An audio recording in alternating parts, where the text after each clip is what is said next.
Bagaimana mereka percaya kepada Dia yang belum mereka dengar, dan bagaimana mereka mendengar jika tiada yang memberitakan, seperti ada tertulis, alangkah indahnya kaki orang yang membawa kabar baik. Sekarang mari kita membaca firman Tuhan dari Mazmur pasal 10 dan Yohanes pasal 8. Mazmur 10 ayat 1 sampai dengan 18. Mengapa engkau berdiri jauh-jauh, ya Tuhan, dan menyembunyikan dirimu dalam waktu-waktu kesesakan? Karena congkak orang fasik, giat memburu orang yang tertindas. Mereka terjebak dalam tipu daya yang mereka rancangkan. Karena orang fasik memuji-muji keinginan hatinya, dan orang yang loba mengutuki dan menista Tuhan. Kata orang fasik itu dengan batang hidungnya ke atas, Allah tidak akan menuntut, tidak ada Allah. Itulah seluruh pikirannya. Tindakan-tindakannya selalu berhasil. Hukum-hukummu tinggi sekali, jauh dari dia. Ia menganggap remeh semua lawannya. Ia berkata dalam hatinya, aku takkan goyang. Aku tidak akan ditimpa malapetaka turun-temurun. Mulutnya penuh dengan sumpah serapah, dengan tipu dan penindasan. Di lidahnya ada kelalipan dan kejahatan. Ia duduk menghadang di gubuk-gubuk. Di tempat yang tersembunyi, ia membunuh orang yang tak bersalah. Matanya mengintip orang yang lemah. Ia mengendap di tempat yang tersembunyi, seperti singa di dalam semak-semak. Ia mengendap untuk menangkap orang yang tertindas. Ia menangkap orang yang tertindas itu dengan menariknya ke dalam jaringnya. Ia membungkuk dan meniarap, lalu orang-orang lemah jatuh ke dalam cakarnya yang kuat. Ia berkata dalam hatinya, Allah melupakannya. Ia menyembunyikan wajahnya dan tidak akan melihatnya untuk seterusnya. Bangkitlah Tuhan, ya Allah, ulurkanlah tanganmu. Janganlah lupakan orang-orang yang tertindas. Mengapa orang fasik menista Allah sambil berkata dalam hatinya, engkau tidak menuntut. Engkau memang melihatnya, sebab engkaulah yang melihat kesusahan dan sakit hati, supaya engkau mengambilnya ke dalam tanganmu sendiri. Kepadamulah orang lemah menyerahkan diri. Untuk anak yatim engkau menjadi penolong. Patahkanlah lengan orang fasik dan orang jahat. Tuntutlah kefasikannya sampai engkau tidak memujinya lagi. Tuhan adalah Raja untuk seterusnya dan selama-lamanya. Bangsa-bangsa lenyap dari tanahnya. Keinginan orang-orang yang tertindas telah kau dengarkan ya Tuhan. Engkau menguatkan hati mereka. Engkau memasang telingamu untuk memberi keadilan kepada anak yatim dan orang yang terinjak, supaya tidak ada lagi seorang manusia di bumi yang berani menakut-nakuti. Yohanes 8 ayat 1 sampai 59. Tetapi Yesus pergi ke Bukit Zaitun. Pagi-pagi benar, ia berada lagi di bait Allah dan seluruh rakyat datang kepadanya. Ia duduk dan mengajar mereka, maka ahli-ahli Taurat dan orang-orang Farisi membawa kepadanya seorang perempuan yang kedapatan berbuat zina. Mereka menempatkan perempuan itu di tengah-tengah, lalu berkata kepada Yesus, Rabi, perempuan ini tertangkap basah ketika ia sedang berbuat zina. Musa dalam hukum Taurat memerintahkan kita untuk melempari perempuan-perempuan yang demikian. Apakah pendapatmu tentang hal itu? Mereka mengatakan hal itu untuk mencobai dia supaya mereka memperoleh sesuatu untuk menyalahkannya. Tetapi Yesus membungkuk lalu menulis dengan jarinya di tanah. Dan ketika mereka terus-menerus bertanya kepadanya, dia pun bangkit berdiri lalu berkata kepada mereka, "Barang siapa di antara kamu tidak berdosa, hendaklah ia yang pertama melemparkan batu kepada perempuan itu." Lalu ia membungkuk pula dan menulis di tanah. Tetapi setelah mereka mendengar perkataan itu, pergilah mereka seorang demi seorang, mulai dari yang tertua, akhirnya tinggallah Yesus seorang diri dengan perempuan itu yang tetap di tempatnya. Lalu Yesus bangkit berdiri dan berkata kepadanya, "Hai perempuan, di manakah mereka? Tidak adakah seorang yang menghukum engkau?" Jawabnya, "Tidak ada, Tuhan." Lalu kata Yesus, "Aku pun tidak menghukum engkau. Pergilah dan jangan berbuat dosa lagi mulai dari sekarang." Maka Yesus berkata pula kepada orang banyak, katanya, "Akulah terang dunia. Barang siapa mengikut aku, ia tidak akan berjalan dalam kegelapan, melainkan ia akan mempunyai terang hidup." Kata orang-orang Farisi kepadanya, "Engkau bersaksi tentang dirimu, kesaksianmu tidak benar." Jawab Yesus kepada mereka, katanya, "Biarpun aku bersaksi tentang diriku sendiri, namun kesaksianku itu benar, sebab aku tahu dari mana aku datang dan kemana aku pergi. Tetapi kamu tidak tahu dari mana aku datang dan kemana aku pergi. Kamu menghakimi menurut ukuran manusia. Aku tidak menghakimi seorang pun. Dan jikalau aku menghakimi, maka penghakimanku itu benar. Sebab aku seorang diri, tetapi aku bersama, maaf, sebab aku tidak seorang diri, tetapi aku bersama dengan Dia yang mengutus aku. Dan dalam hidup Taurat dan dalam kitab Tauratmu ada tertulis bahwa kesaksian dua orang adalah sah. Akulah yang bersaksi tentang diriku sendiri dan juga Bapa yang mengutus aku bersaksi tentang aku. Maka kata mereka kepadanya, "Di manakah Bapamu?" Jawab Yesus, "Baik aku maupun Bapakku tidak kamu kenal. Jikalau sekiranya kamu mengenal aku, kamu mengenal juga Bapakku." Kata-kata itu dikatakan Yesus dekat perbendaharaan waktu ia mengajar di dalam bait Allah. Dan tidak seorang pun yang menangkap dia, karena saatnya belum tiba.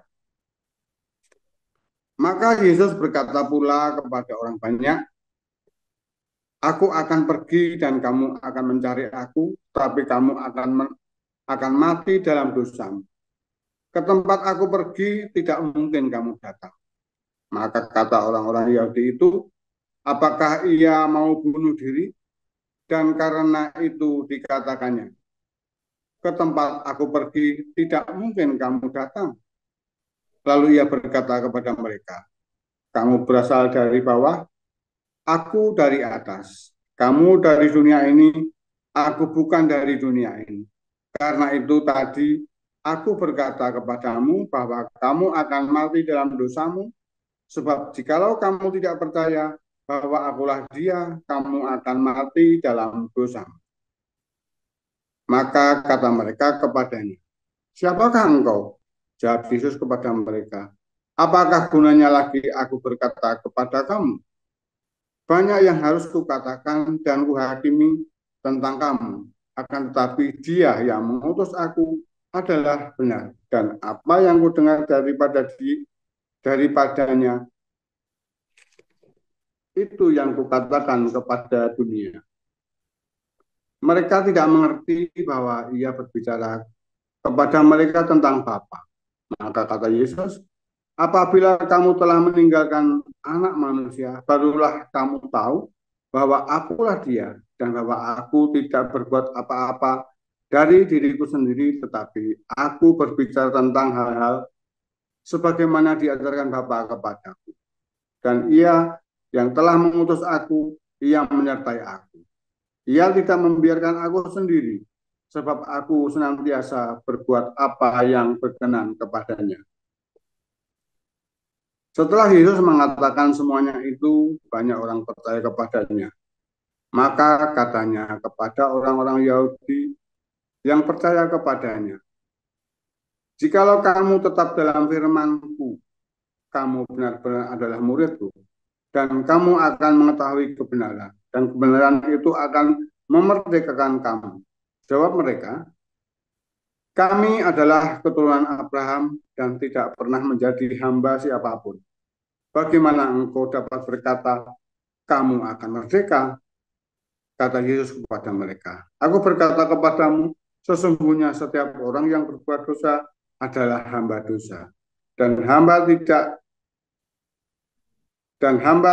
tetap tinggal dalam rumah, tetapi anak tetap tinggal di dalam rumah.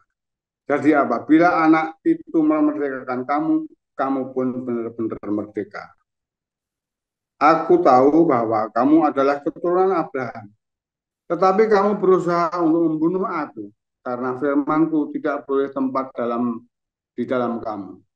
Apa yang kulihat dari Bapa, itulah yang kukatakan. Dan demikian juga kamu berbuat tentang apa yang kamu dengar dari bapamu." Jawab mereka kepadanya, "Bapa kami ialah Abraham." Kata Yesus kepada mereka, "Jikalau sekiranya kamu anak-anak Abraham, tentulah kamu mengerjakan pekerjaan yang dikerjakan oleh Abraham. Tetapi yang kamu kerjakan ialah berusaha membunuh aku. Aku seorang yang mengatakan kebenaran kepadamu, yaitu kebenaran yang kudengar dari Allah.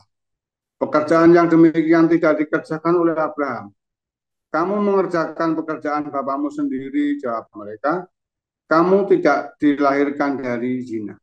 Bapa kami satu, yaitu Allah." Kata Yesus kepada mereka, "Jikalau Allah adalah Bapamu, kamu akan mengasihi aku, sebab aku keluar dari dan datang dari Allah. Dan aku datang bukan atas kehendakku sendiri, melainkan Dialah yang mengutus aku. Apakah sebabnya kamu tidak mengerti bahasaku? Sebab kamu tidak dapat menangkap firman-Ku. Iblislah yang menjadi bapamu, dan kamu ingin melakukan keinginan-keinginan bapamu. Ia adalah pembunuh manusia sejak semula dan tidak hidup dalam kebenaran, sebab di dalam dia tidak ada kebenaran. Apabila ia berkata dusta, ia berkata atas kehendaknya sendiri, sebab ia adalah pendusta dan bapa segala dusta. Tetapi karena aku mengatakan kebenaran kepadamu, kamu tidak percaya kepadaku. Siapakah di antaramu yang membuktikan bahwa aku berbuat dosa? Apabila aku mengatakan kebenaran, mengapakah kamu tidak percaya kepadaku? Barang siapa berasal dari Allah, ia mendengarkan firman Allah. Itulah sebabnya kamu tidak mendengarkannya, karena kamu tidak berasal dari Allah. Orang-orang Yahudi menjawab Yesus, "Bukankah benar kalau kami katakan bahwa engkau orang Samaria yang kerasukan setan?" Jawab Yesus, "Aku tidak kerasukan setan, tetapi aku menghormati Bapakku, dan kamu tidak menghormati aku. Tetapi aku tidak mencari hormat bagiku. Ada satu yang mencarinya, dan dia juga menghakimi. Aku berkata kepadamu, sesungguhnya barang siapa menuruti firman-Ku, ia tidak akan mengalami maut sampai selama-lamanya." Kata orang-orang Yahudi kepadanya, "Sekarang kami tahu bahwa engkau kerasukan setan. Sebab Abraham telah mati, dan demikian juga nabi-nabi. Namun engkau berkata, barang siapa menuruti firman-Ku, ia tidak akan mengalami maut sampai selama-lamanya. Adakah engkau lebih besar daripada bapa kita Abraham yang telah mati? Nabi-nabi pun telah mati. Dengan siapakah engkau samakan dirimu?" Jawab Yesus, "Jikalau aku memuliakan diriku sendiri, maka kemuliaanku itu sedikit pun tidak ada artinya. Bapakkulah yang memuliakan aku. Tentang siapa kamu berkata, dia adalah Allah kami, padahal kami tidak mengenal dia. Tetapi aku mengenal dia, dan jika aku berkata, aku tidak mengenal dia, maka aku adalah pendusta. sama seperti kamu, tapi aku mengenal dia dan aku menuruti firman-Nya. Abraham bapamu bersukacita bahwa ia akan melihat hariku dan ia telah melihatnya. Dan ia bersukacita. Maka kata orang-orang Yahudi itu kepadanya, umurmu belum sampai 50 tahun dan engkau telah melihat Abraham. Kata Yesus kepada mereka, aku berkata kepadamu, sesungguhnya sebelum Abraham jadi, aku telah ada. Lalu mereka mengambil batu untuk melempar dia. Tetapi Yesus menghilang dan meninggalkan bait Allah. Demikian bacaan firman Tuhan. Terima kasih Amin. Ibu. Sekarang mari kita dengarkan khotbahnya. Haleluya. Firman Tuhan hari ini mengingatkan kita akan satu hal yang luar biasa, bahwa Allah adalah khairul makirin, Allah yang terbaik dalam menyusun rencana. Kadang kita berpikir dunia ini berjalan kacau. Orang jahat seolah bebas berbuat semaunya, yang curang terlihat berhasil, dan yang tulus justru menderita. Mazmur pasal 10 menggambarkan hal itu dengan jujur. Daud berseru kepada Tuhan dan berkata, "Ya Tuhan, mengapa Engkau berdiam diri?" Tapi di balik keluhan itu, Daud menemukan satu kebenaran yang besar, bahwa Tuhan tidak pernah diam. Dia sedang bekerja dalam diam, merancang sesuatu yang jauh lebih besar daripada yang kita sangka. Dan di sanalah makna nama ini muncul. Khairul makirin, Allah yang menyusun rencana terbaik, bahkan ketika manusia menyusun rencana jahat. Mazmur pasal 10 berkata, Tuhan adalah Raja untuk seterusnya dan selama-lamanya. Artinya, kendali dunia tidak pernah lepas dari tangannya. Kejahatan boleh mengguncang, tetapi Tuhan tidak goyah. Manusia boleh menyusun tipu daya, tetapi rencana Allah tetap berdiri teguh.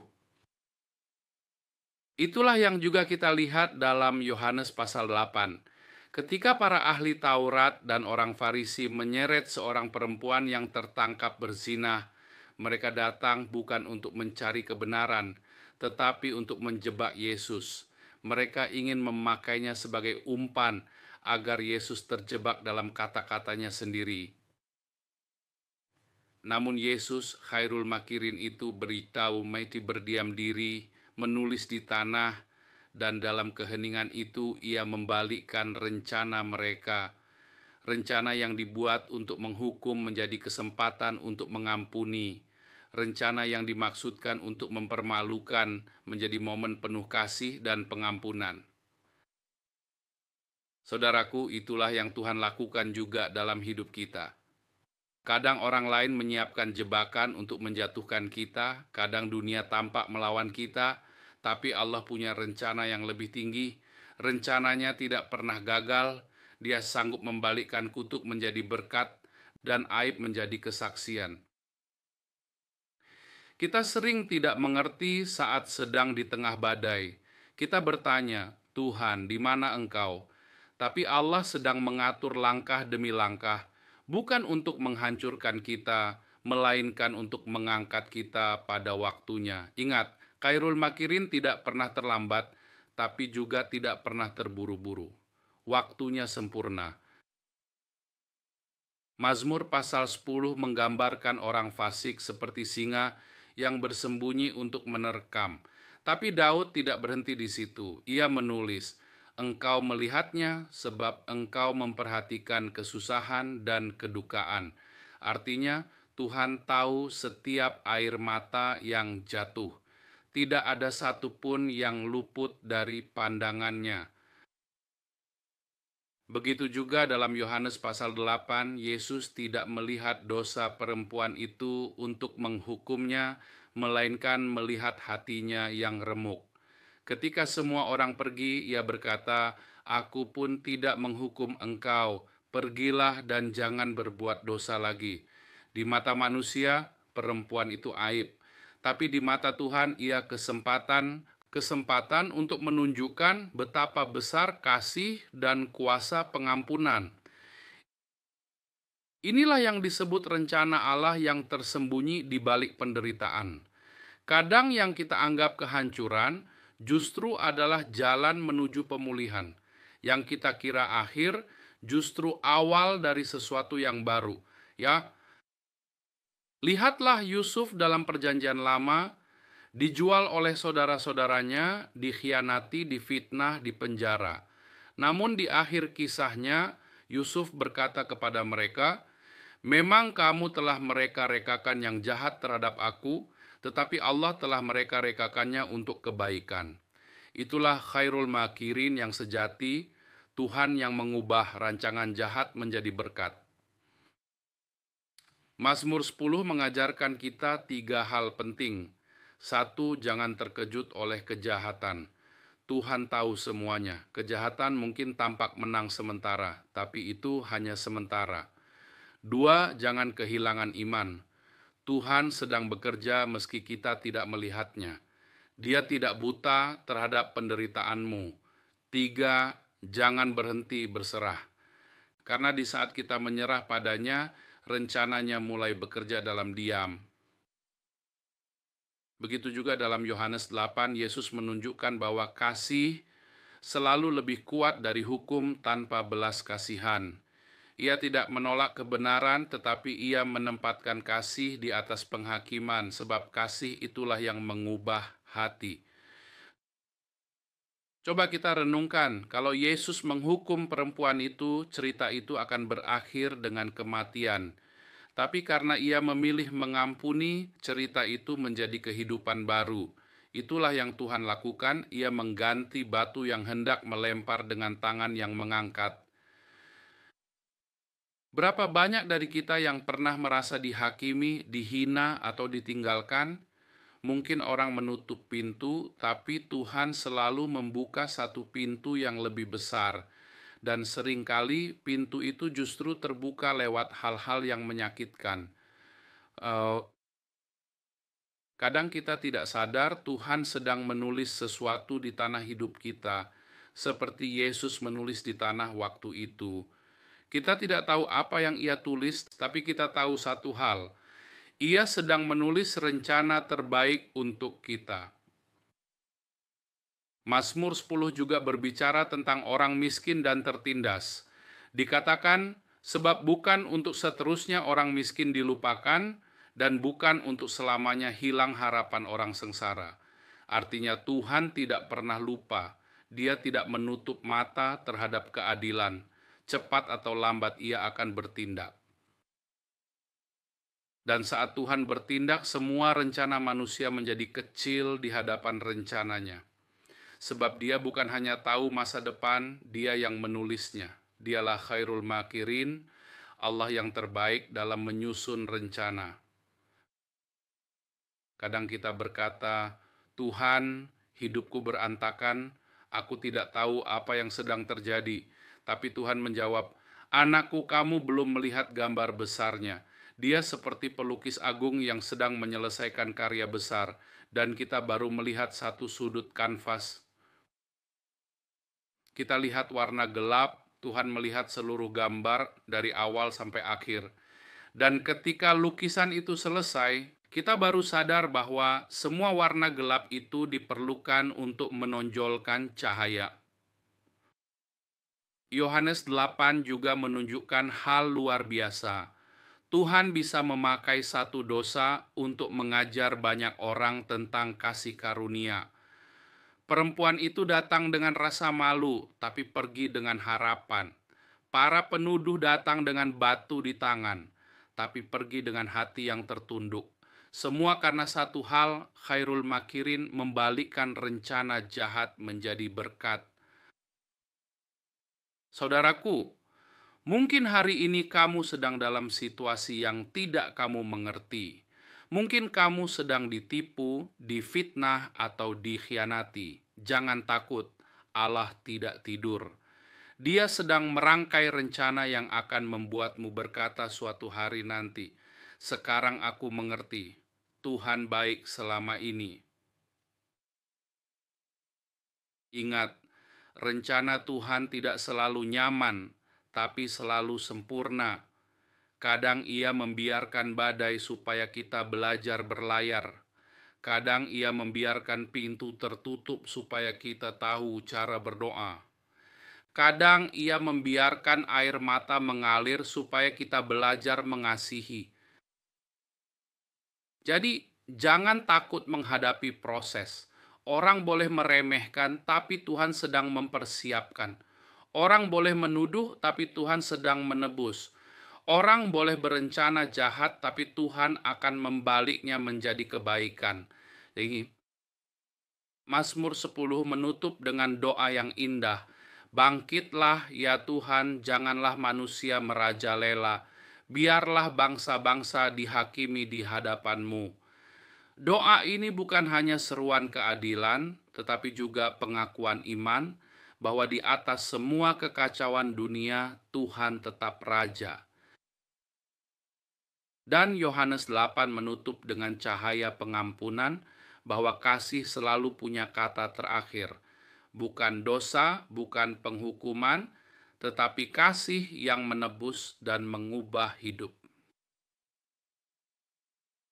Jadi hari ini, mari kita percaya kembali bahwa Tuhan tahu apa yang Ia lakukan.